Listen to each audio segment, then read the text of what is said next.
Alors, on reprend Bezrat Hashem. On est toujours dans le Shin. On va faire d'abord juste un petit mot un peu compliqué. Et après, on va rentrer dans Shabbat. Et ça va être vraiment un grand sujet pour avoir vraiment une notion, une vision synthétique de cette notion du Shabbat. Alors, le mot qui vient entre les deux, que la dernière fois, on avait vu toute la notion de Shevi, Sheva, Shabbatot, Shivat Yamim, Shiva et Shavua, dont on avait vu que, si vous vous rappelez, que la Shavua, ça provenait aussi de cette notion de 7. Alors, c'est un mot qui apparaît une fois dans le Tanakh, qui apparaît lors de ce fameux chapitre là dans les rois, où le roi Salomon, il va construire sa maison. Vous savez que le roi Salomon, il a d'abord construit le temple et après il a construit une maison, et une maison avec évidemment une architecture très particulière. Rappelez-vous le fameux bassin avec les 12 taureaux, les deux fameuses colonnes, Yachin et Boaz. C'est un élément très compliqué. Et là-bas, il y a un verset, au verset 42, il dit Vetarimonim, donc il a fait des grenades, Arba Meot, 400 grenades, Lishte Asevachot, donc c'est avec un sin. Or, comme c'est avec un sin, en hébreu, des mots qui sont avec un sin, des fois, ils peuvent s'écrire avec un samer. C'est pour ça qu'on a Sevachot avec un sin comme ici, mais on a aussi Sebachot avec un samer, et on le trouve dans la Torah avec un samer. En gros, c'est quoi ? En hébreu moderne, ça désigne des grilles. Ça désigne des grilles, ou plutôt des entrelacs, un peu comme quelque chose qui est ajouré. Shene Turim Rimonim. Donc effectivement, lui, il a traduit dans la Bible du rabbinat comme des entrelacs. Shene Turim Rimonim. Donc il y avait deux colonnes avec des grenades. La sebacha, et donc là maintenant ça vient au singulier, la sebacha aechat pour le premier entrelac. Les chassot et chete goulot à kotaret pour pouvoir couvrir, lui il a traduit par envelopper, les deux chapiteaux. En gros, vous avez une colonne. Au bout de la colonne en haut, vous avez une espèce de boule, comme une goulate, à kotarot, qui va donc indiquer le niveau de Keter, qui est la couronne de ça. Asher al-Pene Amoudim, qui sont sur les colonnes. Alors le rabbinat a traduit les 400 grenades pour ces deux entrelacs, deux rangées de grenades pour chaque entrelac. Il a fait une traduction synthétique qui enveloppait les deux chapiteaux arrondis des colonnes. Alors évidemment, c'est de l'architecture un peu compliquée. On va dire qu'on n'y comprend pas grand-chose, mais évidemment, comme c'est le roi Salomon et qu'il a fait attention à chaque détail architectural, c'est expliqué dans le Zohar. Pirouche, assez barot, chez Ala Kotarot. Donc ces fameuses grilles qui sont au-dessus des kotarot, c'est-à-dire qui sont donc au-dessus du keter, c'est-à-dire de ces couronnes qui sont au-dessus des colonnes, chez Al Raché Amoudim, et qui sont au-dessus des colonnes qui s'appellent Yachin et Boaz. Vous vous rappelez que Yachin et Boaz, ça on l'avait vu. Vous vous rappelez que Yachin et Boaz, pourquoi un il est à droite, l'autre il est à gauche? Il y a deux entrées dans le dictionnaire là-dessus.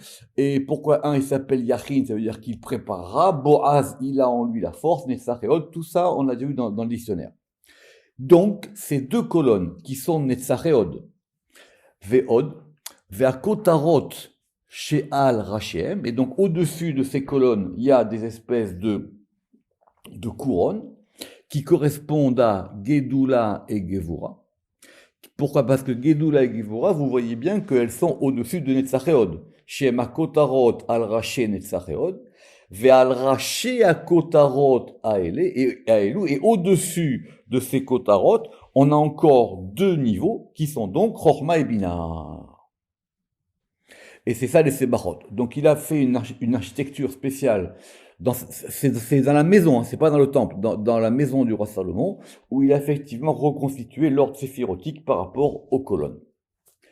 Alors, Bezrat Hashem, on va prendre vraiment du temps, parce que maintenant on va avoir une synthèse très complexe sur Shabbat. Et pour ce faire, on va le faire dans deux textes. On va le faire chez nous dans le Pardes, dans le Kakinoïm, et on va le faire aussi, je vous ai dit qu'il y avait un dictionnaire dans le Elimar Bati, et là-bas, il va plus loin. Alors, On prend notre temps. Be'inyan Shabbat. À propos de cette notion de Shabbat, yesh deot chalukot. Il y a des opinions divergentes. Ve'anu nevaer, et nous allons les expliquer. Be'ofen yetukan, afin qu'on puisse arranger ça, comme d'habitude le Rama qui essaie effectivement d'arranger ou de comprendre les différentes opinions dans le Zohar. Et donc, à propos de tout ce qu'on a dit, Be'erech Yamim, à propos de la notion des jours. Donc ça, vous en rappelez, c'est dans la lettre Yud, et là-bas, on avait expliqué, vous vous rappelez la différence qu'il y avait entre Yom et Yomam, si vous en souvenez, et à quoi ça correspondait cette notion des jours. Parce qu'évidemment, Shabbat est un jour particulier. Alors, Allah be'askamatenu, ce qui nous semble comme étant, on va dire, acceptable, avec lequel on peut être d'accord, que Shabbat, il a d'abord un compte par rapport au jour, normal. On a dimanche, lundi, mardi, mercredi, jeudi, vendredi, Shabbat. Très bien. Alors, évidemment, vous savez que Shabbat, c'est le seul jour qui a un nom. Les autres jours, ils n'ont pas de nom. Rishon, Sheni, Shlishi, Revi, etc. À tel point que même la semaine s'appelle aussi Shabbat. Donc Shabbat, c'est à la fois le nom d'un jour et le nom du cycle. Parce que quand on dit par exemple dans le Homer, on dit qu'on compte Sheva Shabbatot. Ça veut dire on compte 7 semaines. Donc si on va d'après l'ordre des jours, Shabbat étant le 7e jour, qui Shabbat Nishar les fi Cheshbon Ayamim, donc d'après le compte des jours, il se situe entre Yesod et Malchut. Pourquoi entre Yesod et Malchut? Le Rama qui fait, évidemment, il fait une synthèse. À cause de l'histoire de la manne. Quand c'est qu'on a reçu la manne en double le vendredi, mais la manne du vendredi, elle était pourquoi en double? Elle était pour Shabbat. De là, on voit que le vendredi et le samedi, ils sont liés l'un à l'autre. Le Zohar pose la question, il dit, mais pourquoi Shabbat, on n'a rien reçu? Donc, Shabbat, c'est un lien entre Yesod et Malchut. Parce qu'effectivement, d'abord, le Yesod, c'est le principe, on va dire, de conjonction entre Malchut et les Sphirot plus haut. Donc, mais, d'après l'ordre des jours, Ikar à Shabbat ou I à Malchut. Le principe du Shabbat, c'est donc Malchut. Si on compte sur un nombre de 7, c'est Shabbat, c'est Malchut. À tel point qu'on va donner un signe, et donc on va commencer à compliquer. C'est marqué dans le Tikkun Zohar et dans le Zohar aussi que Shabbat c'est Shin Bat, ou plutôt Bat Shin, c'est-à-dire la fille du Shin. À Kavana, qu'est-ce que ça veut dire cette notion de fille du Shin? Bat, c'est la fille, c'est la Malchut. D'accord? Ça on l'a vu que Bat c'était la fille, c'était la Malchut. Bemetziyuta Yud Sheba. La Malchut elle a plusieurs noms. Quand elle s'appelle la fille, elle devient donc un Yud. C'est le fameux Yud du nom Adni. J'espère que tout le monde sait. Qui correspond aussi au Yud de Chorma. Simplement, dans Yud Kevavke, le Yud il est en haut, et dans Adni il est en bas. Donc, Bat, c'est un Yud. Et le Shin, Bat Shin, d'accord, c'est la fille du Shin. Et le Shin, il correspond soit aux trois patriarches. Évidemment, le Shin, il a 3 branches. Les Shlosha Avot, Akelulim bemetziutae, qui correspondent à un E. Pourquoi? Parce qu'on a dit que les 3 Avot, ils allaient former 3 axes. L'axe de Chesed, l'axe de Din, l'axe de Gevora, qui correspondent à 3 Vav. Ces 3 Vav forment un E. C'est ce qu'on a vu la dernière fois, si vous vous rappelez, dans le cours des Otiyot de mercredi. Sheba, Kemo Sheba, comme on l'a expliqué dans Shar HaMetziut. Si c'est comme ça, vous avez donc un E et un Yud. Ce que je vous ai expliqué la dernière fois. Shabbat, c'est un Yud dans le E. Alors maintenant, comment est-ce qu'on va lier ce degré des 3 axes? Vous avez 3 axes. Et le Shabbat, c'est la fille des 3 axes. Alors, pour le moment, on va aller doucement. C'est comme ça que c'est expliqué dans les Tikkunim. Dans le Re'aya Memna, comme tout le monde sait, c'est une partie du Zohar particulière, on explique là-bas que le Shin, il a 3 couronnes. Toujours c'est notre Shin. Bat Shin. Le Shin, il a 3 couronnes. Et ça peut correspondre à Keter, Chochma et Bina. Le Rama qui dit, ça me dérange pas. Ce qu'on peut appliquer aux 3 d'en haut, on peut aussi l'appliquer aux 3 qui sont plus bas. Ça, c'est pas un problème. Qui raché à Vavin, parce que maintenant, nos 3 vaves, d'accord, nos 3 vaves, on a 3 vaves. Ces 3 vaves, j'ai dit, c'est le vave de l'axe de droite, de l'axe de gauche et de l'axe du centre. Ces 3 vaves, ils vont ensemble et ils vont former un He. Maintenant, ces 3 vaves, ils vont avoir 3 points. Ces 3 points, ils vont former le ségolta. Vous vous rappelez de ce ségolta, c'est quoi le ségolta? Le ségolta, c'est le ségol inversé. Le ségol, c'est 3 points, un à droite, un à gauche, un en bas, c'est le signe de vocalisation. Et le ségolta, c'est un tam. Autrement dit, ces 3 points maintenant, ils sont en haut. C'est-à-dire que vous avez 2 points plus un point au-dessus. Et qui vont correspondre à 3 yud. Ve'achar chez Shabbat iya malchut. Donc ça, c'est le premier élément ici. Donc on considère que Shabbat, c'est quelque chose qui est produit, batchin. On va rester sur cette Tikkun Hazorah. Il y a 3 éléments en haut, 3 points, 3 yud, ou 3 vaves qui forment un E, c'est comme ça qu'on va penser. Et ces 3 éléments-là, ils vont maintenant donner une fille, qui est leur fille à eux, qui s'appelle le Yud. Qu'est-ce qui est bien et qu'est-ce qui n'est pas bien là-dedans? C'est que du coup, on ne voit pas le dynamisme de Shabbat. On voit simplement comment Shabbat s'organise. Mais on ne voit pas le mouvement qu'il y a dans le temps. Ve'achar chez Shabbat iya malchut. Yadanu chez midat laila. Si on considère que Shabbat, c'est la malchut en général, elle est liée à la nuit. Et donc, on va donc considérer maintenant dans Shabbat, non pas un temps, mais 3 temps. Le soir de Shabbat, le matin de Shabbat et l'après-midi de Shabbat. À tel point que le Zohar, il va dire que ce fameux psaume Mizmor Shir Yom HaShabbat, vous vous rappelez, c'est ce psaume-là qui est attribué à Adam Arishon. Il a fauté le vendredi après-midi. Vendredi soir, il a vu la première nuit au monde. Il a dit, ça y est, le monde plonge dans l'obscurité. Et le Shabbat matin, il a vu le soleil se lever. Il a dit, il y a donc un espoir dans le monde. Et il a compris ce psaume. Et que ce psaume-là, effectivement, le roi David, il inclut dans les Teilim. Mais qu'est-ce qu'on apprend là-bas? Que c'est Mizmor Shir Yom HaShabbat. Le jour du Shabbat, c'est pas le jour et la nuit. C'est le jour, c'est la journée du Shabbat. Nimsa. L'El Shabbat, il est Vada. Donc on a la nuit de Shabbat qui est à part. À tel point que dans la Hamida de Shabbat, la Hamida de Shabbat, elle est comment? Elle est faite comment? Elle est faite comme le principe de toutes les Hamidot. Vous avez 3 brachot au début, 3 brachot à la fin. Simplement, les 13 brachot intermédiaires de la semaine, elles sautent. Et on va en avoir simplement une, qui se termine toujours pareil, qui va se terminer par Mekadesh à Shabbat.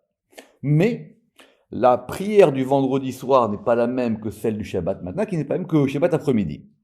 Qu'est-ce qu'on dit le vendredi soir? On dit Ata Kidashta. Ata Kidashta et Yom HaShivi. Le Shabbat matin, on va dire Yismach Moshe. C'est-à-dire que c'est lié à Moïse. Et le samedi après-midi, on dit Ata Echad. Et si vous observez ces 3 prières centrales de la Hamida, vous voyez bien qu'à la fin, ça termine pareil. Eloheinu velo avotenu. Et juste avant la Beracha, on va dire le vendredi soir, Veyanu Chuva. Le Shabbat matin, on va dire Veyanu Chuvo. Et le Shabbat après-midi, on va dire Veyanu Chubam. C'est-à-dire, Veyanu Chuba, et ils se reposeront en elle. Le Shabbat matin, Veyanu Chubo, ils se reposeront en lui. Et le Shabbat après-midi, Veyanu Chuba, mais ils se reposeront en eux. Ce qui n'est pas un problème grammatical, parce que j'espère que tout le monde sait que Shabbat, c'est à la fois un masculin et un féminin. On peut dire Shabbat-i ou Shabbat-ou. Donc, le premier aspect du Shabbat, du vendredi soir, c'est celui de la Malchut. C'est pour ça qu'on a dit Veyanu Chuba. L'irmoz el anekeva. Omnam, toutefois, quand on arrive au jour, beyom, shiwa zachar, qui lui correspond au masculin, comme on l'expliquera, on dit veyanuchbo. L'irmoz el azachar. Le Ramak ici, il ne développe pas. Mais à Mincha, pourquoi on dit veyanuchubam? Parce que veyanuchubam, c'est pour ça qu'on a mis les deux ensemble. C'est le masculin et le féminin. C'est pour ça qu'il y a 3 repas de Shabbat. Parce qu'il y a 3 prières, il y a 3 degrés différents dans Shabbat d'union. Il y a d'abord le féminin, après le masculin et après les deux ensemble. Mais les autres, ils sont où? Alors les autres, ils vont rentrer l'un dans l'autre. Le Shabbat soir, tout rentre dans le féminin. Le Shabbat matin, tout rentre dans le masculin. Et le Shabbat après-midi, de Mincha, tout rentre dans les deux ensemble. Ça, c'est expliqué dans le Zohar quand on va parler des Seudot de Shabbat. Donc, mais maintenant, pour que ça se fasse ensemble, qu'est-ce qu'il faut? Il faut qu'il y ait une jonction. C'est un jour qui joint les autres jours. Or, cette jonction-là, elle se fait Veshabbat Shia Malchut, Loikra Shabbat et la Lida Yesod. Elle ne peut se faire que par le Yesod, qui est donc le Shevi, comme on l'a expliqué plus haut. Veine, à Shabbat Shia Malchut, donc le Shabbat qui est la Malchut, elle est donc associée au Yesod. C'est pour ça que dans le Kiddush, on commence par Vayichulu. C'est Yom Shishi là-bas, le verset de Yom Shishi, Vayichulu. On parle du vendredi. Pourquoi on récite ça le vendredi, le vendredi soir? On n'est plus vendredi. Ça veut dire on a associé les deux, Vayichulu. Et Vayichulu, comme on l'a vu dans le Zohar, que Vayichulu, vous savez que c'est lié, que ça a pour valeur numérique 70, et 70 c'est lié à Yesod, on verra ça, parce que 70 c'est Aïn, et on verra cette lettre Aïn quand on sera dans le dictionnaire, dans les lettres. Qui Aïn ou Yesod, parce que le 70 est lié à Yesod, parce qu'évidemment 70 c'est 7 fois 10, et la 7e c'est Séphira, c'est Yesod de ce point de vue-là. Venim Sanu Omrim, les fisés. Et donc, on peut dire de cette manière-là, que Shabbat, c'est la jonction de Yesod et Malchut. Et la Bechlalut à Yesod vevea Malchut. À tel point même que cette notion de Yesod, c'est intéressant parce que à l'article Yesod, le Ramak, ça, il n'a pas dit ça. Yesod, c'est quoi? Yesod, c'est le fondement. On sait que le fondement, c'est lié à cette sphira de Yesod, à Yud Tzadik. Mais comment ça se décompose Yesod? Ça se décompose en Yud Sod. Et là, c'est le Ramak qui nous dit ça. Franchement, d'où ça sort, je ne sais pas. Que le Yud, il correspond à la Shrina, ce fameux Yud de Bat. Et le Sod, d'ailleurs Sod, ça vaut 70. Et le Sod, c'est dans le vers, c'est Sod Hashem Leirav qui lui correspond à ce degré de Yesod. Autrement dit, c'est quoi Yesod? C'est les deux qui sont ensemble. Parce que Yesod, il est toujours intermédiaire entre Tiferet et Malchut, on va dire. Ou Beyot à Boker. Et maintenant, quand vient le matin, Shumidatayom, qui est donc le jour même du Shabbat, il naît à Malchut. La Malchut, maintenant, elle bouge.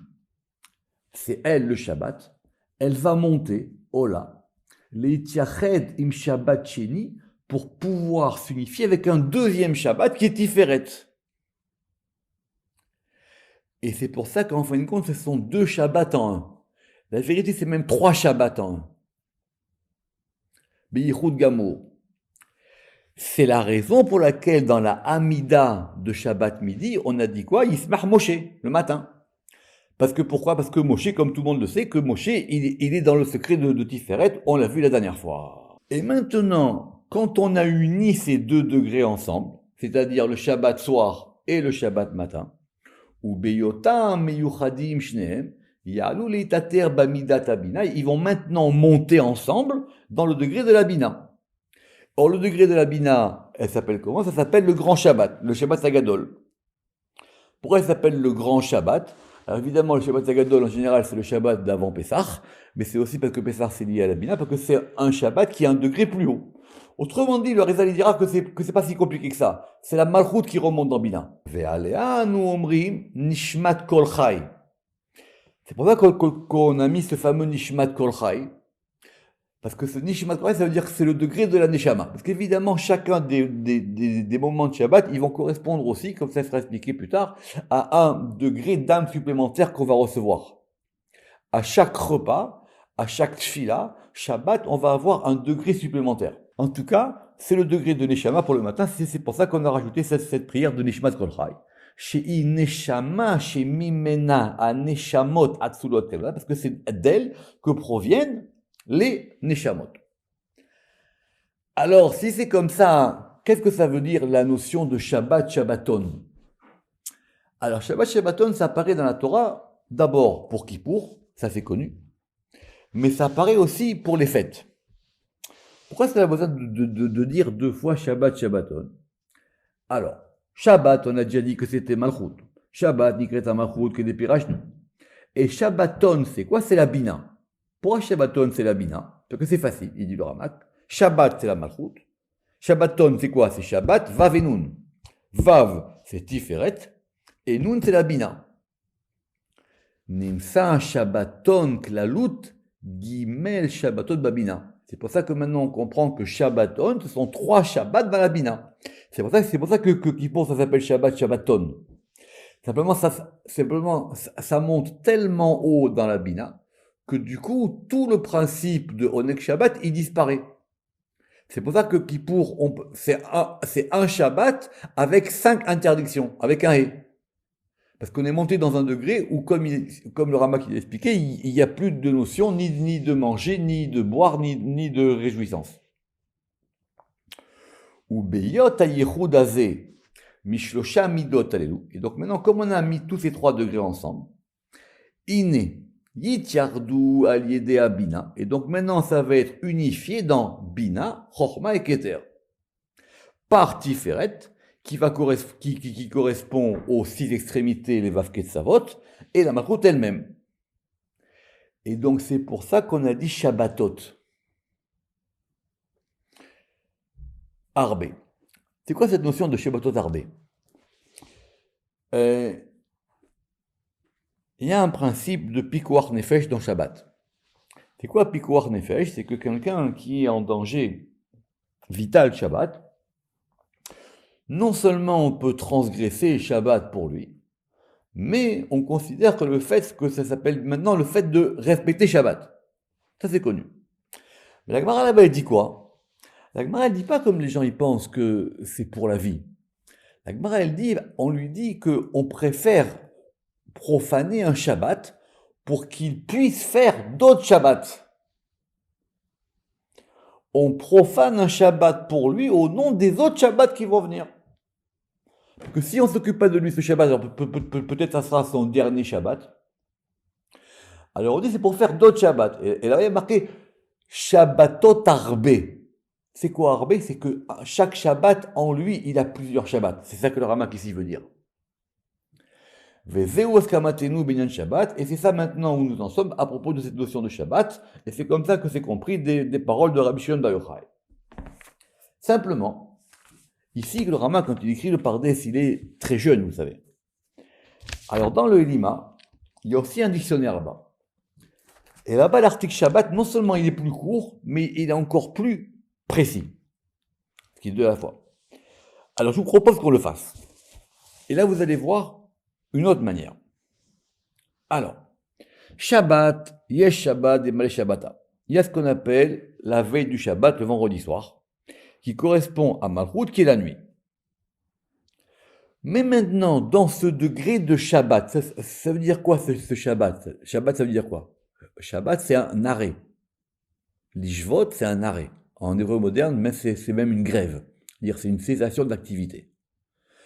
Dans Shabbat, ça veut dire que les choses s'arrêtent. Ou plutôt, ça veut dire que les choses vont se poser à l'intérieur. L'ishvot, comme la chevette, comme on s'assoit d'ailleurs. Vea bina, vea tiferet, et donc le degré de la bina et le degré de tiferet, ils vont maintenant se reposer dans ce degré de la nuit qui s'appelle la malchut. par le degré de Yesod, qui est le 7e degré, parce que c'est lui le principe de la Shvita. C'est pour ça que c'est très complexe l'articulation entre le vendredi et le Shabbat. En gros, le vendredi, il pousse la semaine, et cette semaine maintenant, elle va se reposer dans le Shabbat. Premier moment du Shabbat, c'est le vendredi soir. Et donc, Yesod, il va amener avec lui ce degré de, on reprend, de Bina et Tiferet dans la Malchut.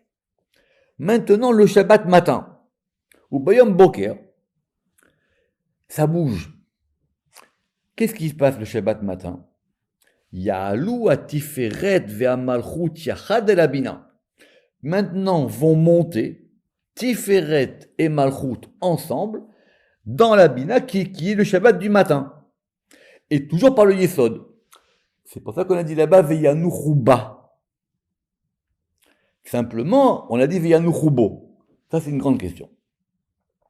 Et dans Mincha, le troisième moment de Shabbat, Yardu Shloshtam el Tiferet, ils vont maintenant descendre dans Tiferet par le principe des 6 extrémités des 10 sphirotes.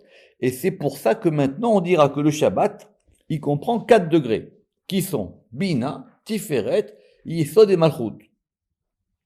Et les 4 ensemble, vers Batam Yachad, Bishlosha Bechinot Aniskarim, donc dans ces 3 degrés-là, c'est eux qui se reposent. Et c'est pour ça que le Shabbat se divise en 3. C'est pour ça que le Tikkun Azvar, ils ont dit, ou Bemilat Shabbat Shinbat. C'est-à-dire, que c'est quoi ce degré de Batchin, comme on vient de le voir ici plus haut? Que la Shvita, c'est-à-dire le fait de s'arrêter, Izot, chez Yiyu Shlosha Kalim, parce que ce sont les 3 axes, comme je viens de vous expliquer, l'axe de Chesed, l'axe de Din et l'axe de Rachamim, qui correspondent au Shin, et donc de Keter, Chochma, Bina, et le Yesod qui est quoi? Le Yesod qui est la pointe inférieure du Shin, avec la Malchut qui s'appelle Bat. Bat-Shin. Or, c'est quoi ça quand on a dit Bat-Shin? C'est pas qu'elle descend, elle remonte. Lo bechina le mata elle a Bat-Ain, Ola. Elle s'appelle la fille de l'œil. Vous vous rappelez que la Malchut aussi, elle s'appelle la pupille. Elle rentre au milieu. C'est comme ça qu'on va faire ce dessin du et avec le Yud. Le Yud, il remonte dans le et. D'accord? Alors, le Rama qui continue après, à propos de notions comme on avait déjà vu, des notions comme on avait déjà vu, vous vous rappelez de cette notion de Troum Shabbat, etc. En tout cas, et l'un des passages les plus compliqués du Zohar, le Rama qui le ramène ici rapidement dans le Halima, il dit que la Malchut c'est un point. Et ce point-là, il s'étend. Ce point-là, il va maintenant s'étendre. C'est comme un point qui s'en va. Le Harizal, il dit que quand on regarde le soleil se coucher le vendredi soir, puisque c'est là comme ça qu'il faut faire Kabbalat Shabbat, il faut voir le soleil se coucher. Il faut faire Kabbalat Shabbat, donc quand le soleil se couche, pas après, parce qu'après c'est trop tard.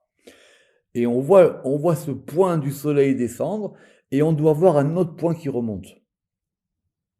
Et c'est ça ce degré de Shabbat. À méditer évidemment, mais le Ramak ici, il vous a tout résumé en quelques lignes. Alors on va continuer avec une autre notion très importante, qui est la fameuse notion du sadé. Un sadé, c'est un champ. Ou plutôt, on ne sait pas dans la Torah si c'est un champ qui est cultivé ou si c'est un champ qui n'est pas cultivé. Alors, Rabbi Chaim Vital, il pose la question dans Shar Mahamar Pesiyotav chez Abraham Avinu, il dit parce que évidemment cette notion de champ, elle est liée à la Malchut. D'ailleurs, c'est pour ça qu'on va dans les champs pour aller accueillir Shabbat, parce qu'il faut aller s'assurer la Malchut. Et il dit, mais la Malchut, pourquoi elle change autant de noms? Des fois elle s'appelle Ber, des fois c'est un puits, des fois elle s'appelle etc. Pourquoi il dit que c'est un champ? Alors il dit parce que elle change. C'est quelque chose qui bouge et qui est dynamique. Donc, normalement, quand on parle d'un champ, on parle de la malchoute, c'est comme ça que c'est expliqué dans le Zohar, dans Parashat Chaye Sarah, évidemment, parce que Chaye Sarah, parce que là-bas, pourquoi? Parce qu'on parle là-bas de Sadé, à Marpella, le champ où il y avait la grotte. C'est comme ça que le Zohar là-bas, il a compris que c'était la malchoute. Chez Nikret, Sadé Navot, Biotam et Toukenet, et effectivement, parce que le champ, c'est quelque chose qui est déjà arrangé. Donc, quand la malchoute, elle s'arrange, elle est prête à l'union avec Tiferet. Mais il y a aussi le mauvais champ. Ou par exemple, il y a marqué ou Bassar Bassadé Terefa, aussi par exemple qu'on a dit que dans la Torah, quand on va trouver un cadavre humain ou même animal dans un champ, Vechen ki Bassadé Matzaad, c'est marqué dans Devarim. Mais il y a une notion qu'on cite souvent, et dans le Zohar, c'est ce fameux champ des pommes, le Sadé Tapuchim. D'où ça vient cette expression de Sadé Tapuchim?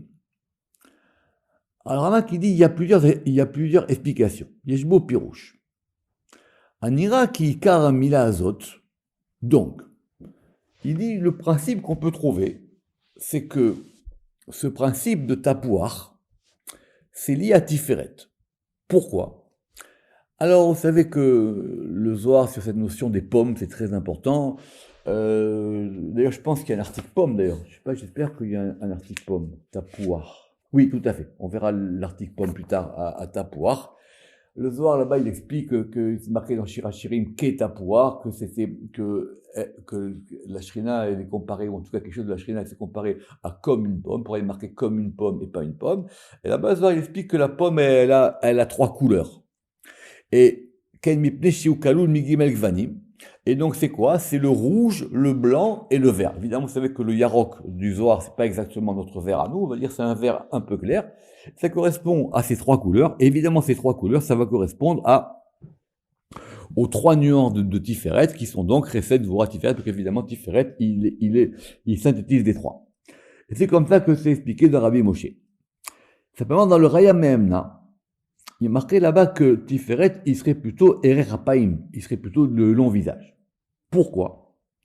Parce que Tiferet, il a deux visages.